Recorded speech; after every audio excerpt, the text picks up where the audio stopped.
Chapter 8 part 8 में आपका स्वागत है। यहाँ पे हम एसटीपी के वर्किंग एग्जीक्यूट करके देखेंगे।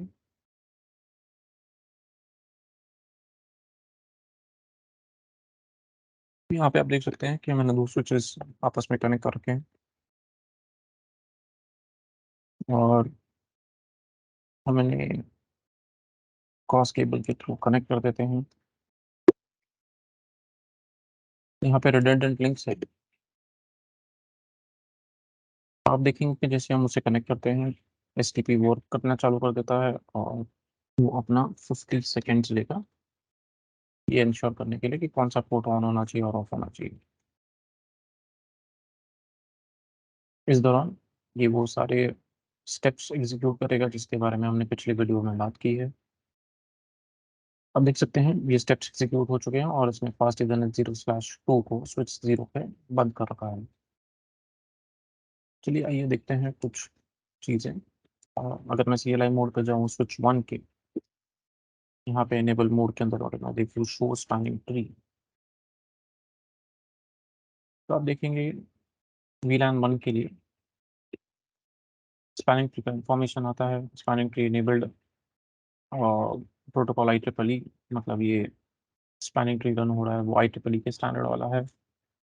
यहाँ पे देख सकते हैं आप कि ये प्रायोरिटी भी मेंशन करता है स्विच की, जो कि है 32,769। अब ये 32,768 क्यों नहीं है, बिकॉज ये VLAN 1 का नंबर भी ऐड कर रहा है उसमें।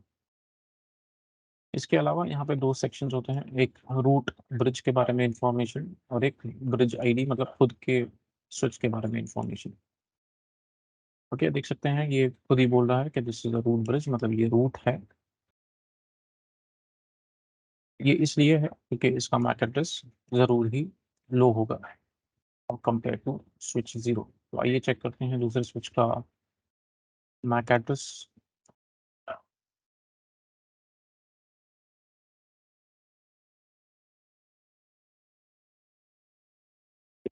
तो ऑफ कोर्स आप देख सकते हैं कि यहाँ पे ही मेंशन्ड है वही चीज़ है, एक ब्रिज आईडी और एक रूट ब्रिज प्रायोरिटी। अगर हम साइड बाय साइड दोनों को कंपेयर करें इंफॉर्मेशन, तो आप देख सकते हैं कि ब्रिज आईडी जो है वो बेस्ड है तो प्रायोरिटी पे, जो दोनों के स्विच में सेम है। तो इसके बेसिस पे तो हम रूट ब्रिज सेलेक्ट नहीं कर सकते, इसीलिए नेक्स्ट जो होता है वो है मैक एड्रेस के बेसिस पे। तो मैक एड्रेस आप देख सकते हैं जो रूट ब्रिज है उसका 9 है, आगे तो जीरोस हैं, और बट ये वाला जो स्विच है उसका 60 है। Of course 9 is less than 60, इसीलिए वो रूट ब्रिज बना दिया गया है। उसके अलावा पोर्ट के इंटरफेसेस के आप स्टेट्स देख सकते हैं। यहाँ पे आप देख सकते हैं कि जो रूट ब्रिज है उसके सारे पोर्ट्स डेजिग्नेटेड फॉरवर्ड मोड में है और कॉस्ट भी अकॉर्डिंगली लिखा हुआ है। स्विच जो नॉन रूट है उसका आप देख सकते हैं एक पोर्ट ब्लॉकिंग मोड में है और दूसरा रूट पोर्ट है। अब अगर मुझको स्विच 0 को रूट बनाना है तो उसके लिए कुछ हम चीज़ें कर सकते हैं। एक तो मैं इसका प्रायोरिटी रिड्यूस कर सकता हूँ मैन्युअली, या एज एन एडमिनिस्ट्रेटर मैं बता सकता हूँ स्विच को कि हम मुझे इसे रूट बनाना है। वो करने के दो तरीके हैं। कॉन्फ़िगरेशन मोड में मैं लिखूंगा स्पैनिंग ट्री VLAN आईडी, एक बस VLAN के लिए हम स्पैनिंग ट्री को मैनिपुलेट कर रहे हैं, और मैं लिखूंगा रूट प्राइमरी। अगर मैं ऐसा करता हूँ तो ये रूट बन जाएगा। दूसरा तरीका है कि मैं मैन्युअली प्रायोरिटी चेंज करूँ एंड प्रायोरिटी का सर्टेन वैल्यू दूँ। ध्यान रहे, जब आप प्रायोरिटी वैल्यू देते हैं तो वो इंक्रीमेंट्स ऑफ 4096 में ही होना चाहिए। कहने का मतलब है कि 0 प्लस 4096, उसके बाद 4096 into 2, 4096 into 3, 4 and so on so fourth. Anyway हम यहाँ पे रूट प्राइमरी वाला कमांड डालेंगे और आप देखोगे कि ये रूट बन जाएगा। बैकग्राउंड में जैसे मैंने कमांड डाली रिकैलकुलेशंस चालू हो चुके हैं। आप देख सकते हैं कि अलग अलग पोर्ट्स एम्बर हो रहे हैं एंड बैकग्राउंड में कुछ प्रोसेसिंग टास्क चालू है।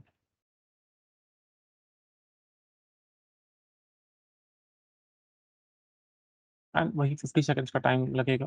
उसके बाद कॉन्फ़िगरेशन हमारा इफ़ेक्ट में आ जाएगा।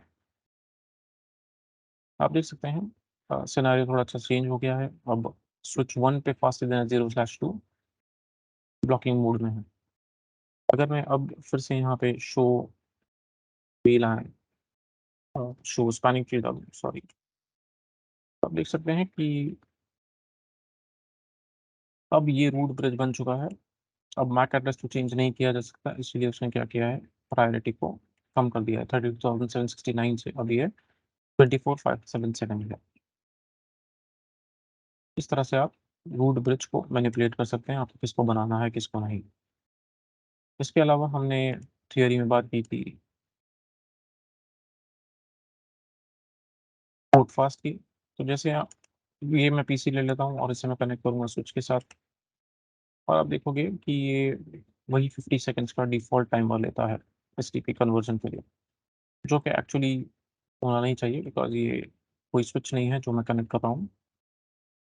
तो 50 सेकंड्स वेट करने का कोई ख़ास मतलब नहीं है। इसे अवॉइड करने के लिए आप क्या कर सकते हैं, इस इंटरफ़ेस को मैं पोर्ट फास्ट में तब्दील कर सकता हूँ। तो आप कैसे करेंगे, इंटरफ़ेस फास्ट इथरनेट 0/3 आप लिखेंगे स्पैनिंग ट्री पोर्ट फास्ट और आप एंटर करेंगे। आप देखेंगे कि सिस्को आपको एक बड़ा-सा वार्निंग दे रहा है कि ये सिर्फ़ उसी पोर्ट्स में करना चाहिए जिसमें आप पीसीज़ कनेक्ट करें, हब्स, कंसोलिडेटर, स्विचेज़ वगैरह यहाँ पे नहीं होने चाहिए।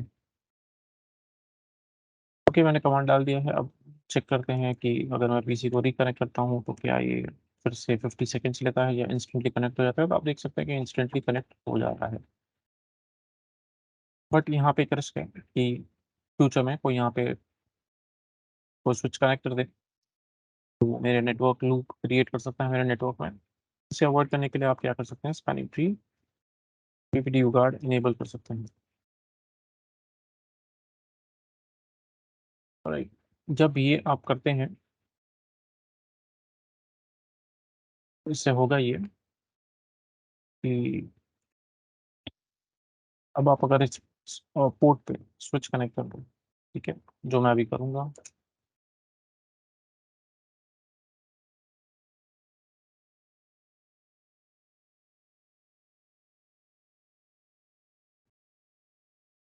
आप देख सकते हैं कि जैसे बीपीडीओ डिटेक्ट होता है उस पोर्ट पे, ऑटोमेटिकली वो पोर्ट बंद कर दिया जाता है। ये हमारा एसटीपी का प्रैक्टिकल्स था। उम्मीद है आप इसे आसानी से रेप्लिकेट कर पाएँगे।